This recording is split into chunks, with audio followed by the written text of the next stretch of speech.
गणनायकाय घनदैवताय गणाध्यक्षाय धीमहि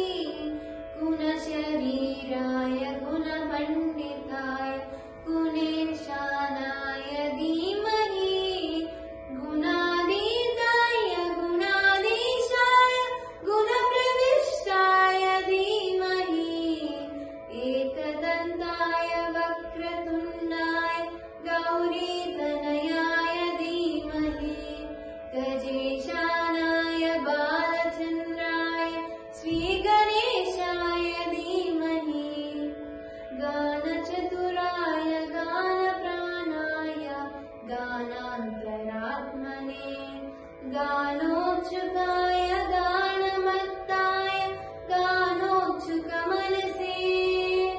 गुरुपूजिताय गुरुदैवताय